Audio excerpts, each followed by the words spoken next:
Hey, my name is Dan Prokopenko. Welcome to Proko. In this video, I'll show you how to draw 3 styles of cartoon hands. There's the super simple Mickey Mouse hands.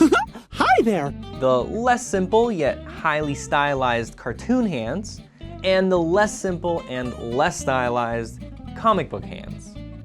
In my previous hand lessons, I went over the anatomy of the hands, a bunch of details for realistic hands like fingernails, skin creases, fat pads, veins, and I gave you guys a general process for drawing and inventing hands from imagination.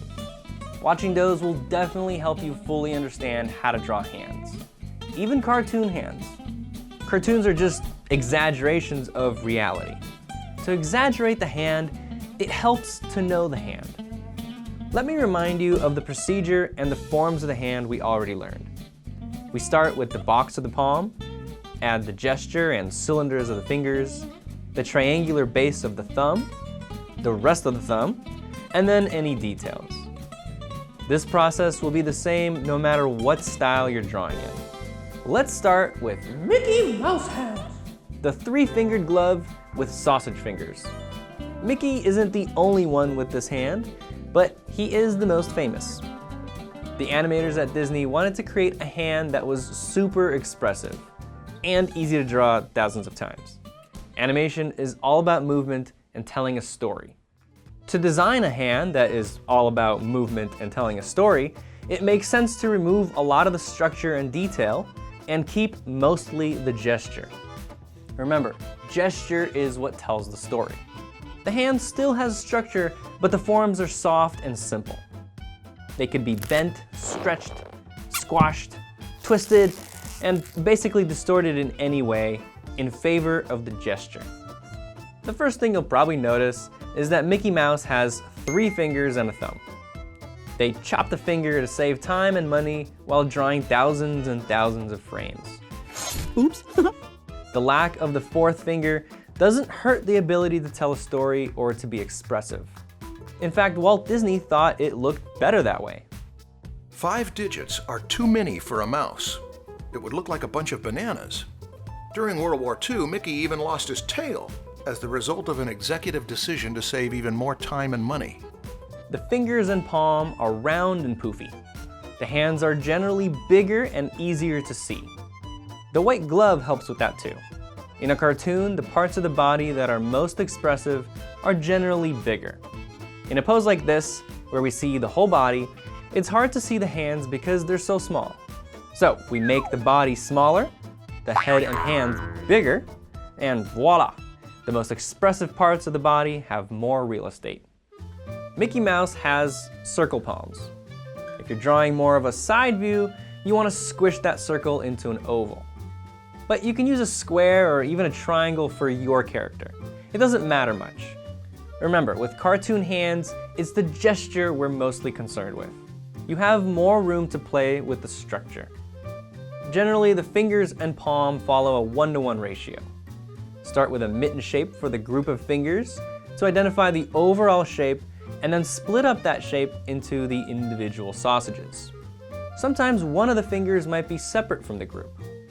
That makes it look a little more interesting. Keep the forms simple and think of the gesture. Don't show all the knuckles. Most of the knuckles are softened to continue the gesture. Sometimes you'll want to show a sharp bend if the bend is an important part of the expression. Otherwise, it's just a bunch of curvy sausages. In a fist or other poses that need to have some tension, an indication of a knuckle helps. The thumb is similar, but it's just a little more complicated. Remember that trowel shape at the end of the thumb? Mickey's hand has some of that, but much more bubbly, skinny along the shaft, and then fat at the end. Don't make the end symmetrical. That'll just look like it got smashed by a door. Straighter on one side, curvier on the other, makes for a more dynamic shape. Old versions of Mickey had the palm as a simple circle. Later on, he got upgraded with the addition of hand butts.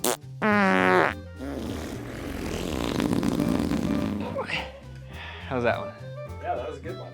Hand butts are from the 2 round masses on the palm of the hand, the drumstick muscle of the thumb, and another flatter one along the pinky side. Not all poses will need a really obvious butt crack. It depends on the angle and the position of the thumb. If the thumb is stretching away, a smaller, more subtle line might be a better option. If the thumb and pinky are getting squeezed together, the butt crack will be obvious. And if we're looking at it from a 3/4 or almost side view, the butt crack overlap helps to show the depth. Now, to put a glove on that hand, add the rubber hose arm and a bracelet around the wrist where the end of the glove is. If you're drawing the back of the hand, don't forget the 3 decorative lines, or points. Then, when you're happy with the rough sketch, clean it up in another layer. Cartoon hands! What separates a cartoon hand from a real hand is that the characteristics and expression are drawn in a humorously exaggerated way. Exaggeration is the key word here.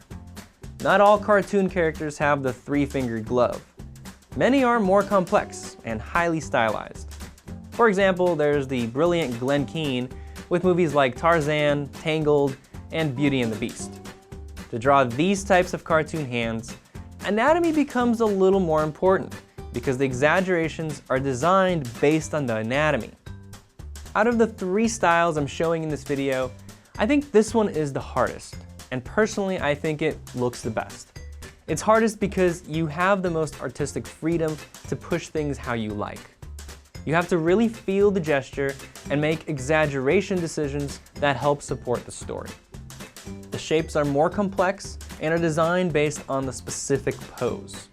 Masterful exaggeration in the right areas is what makes these cartoon hands look so dynamic and awesome. The forms and proportions can be changed a lot to fit the character. For beefy hands, think of meatballs instead of sausages. For slender hands, think of worms or pencils or, I don't know, anything skinny. Look at hands from your favorite cartoons. They're a gold mine of reference. Pause the movie and study the way the artist drew that hand. Why did they push the exaggeration this way? How did they change the forms to make the hand fit the character? All right, let's draw a cartoon hand.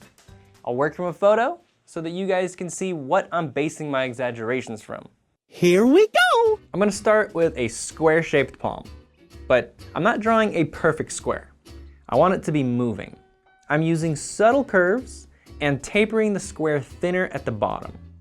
It's a square, but a more interesting square. I really like how I can see that step down to the hand at the wrist. So I'll exaggerate the way those forms lock together. The thumb is already pretty dynamic in the photo, but I want to take it 10 steps further. Go as far as I can with a crazy dynamic shape without breaking the form. It should still look like a thumb. With cartoons though, you can go pretty far. I'm designing these shapes based on my knowledge of anatomy. There's the thinner eminence muscle mass peeking out here, then a strong straight through the metacarpal bone, a fold in the skin to exaggerate the bend, and the big trowel-shaped top of the thumb. Don't be afraid to push and pull the shapes. Experiment and try out various options. If you're too timid and stick to the reference too much, it'll probably end up boring. Try to design dynamic and interesting shapes. Have fun. For the fingers, I'm going with a design that's skinny at the base and fat at the tips, and large squared nails. In this pose, the tendons on the back of the hand are important to show the tension. A few strokes is enough to show that. I'll also add some width at the knuckles to make the finger shapes more interesting. Okay, the sketch is done. I'll create a new layer, choose my Sexy Sumi brush by Kyle Webster, and ink on top of it. If you guys are interested in Kyle's brushes, I have a link to him over at proko.com/store and also in the description below. I love his brushes. The blue pencil I use for the sketch is also his. It's called the Animator's Pencil, and it's supposed to mimic the black wing pencil that a lot of artists loved. And then there's the comic books. Marvel, DC, and Japanese manga hands don't usually take much liberty with exaggeration. The proportions and forms are very close to what you'd see in real hands. So all you guys that want to learn how to draw really awesome anime or comic book hands, you're just gonna have to learn how to draw hands. And I taught that already. So check out my previous hand lessons, part 1, 2, and 3. Since anime hands are pretty much just like real hands, as silhouettes with flat shading, I'm gonna take one of my previous hand drawings and make it into an anime style. The details are usually removed, so imagine drawing one of those mannequins at the mall. Realistic proportions without any details. I got the silhouette, now I'll fill the background with a color and fill the hand with another color. If I want to be fancy, I can give it a subtle gradation and some rim light. Let's be even more fancy and give the rim light a glow. Change the color of the outline in that area and the glow feels stronger. Yay! Anime hands. Of course, there's a wide variety of comic book and anime styles. Not all are simple silhouettes with flat shading. Some are highly rendered, especially the cover art. What I showed here is just a typical anime style hand. See ya real soon. You're gonna love the videos in the premium section. You'll get more drawing demos, extended lessons, printable ebooks, and 3D models that you can spin around, study, and draw from any angle. If you don't want your drawings to look like this, go to proko.com/anatomy.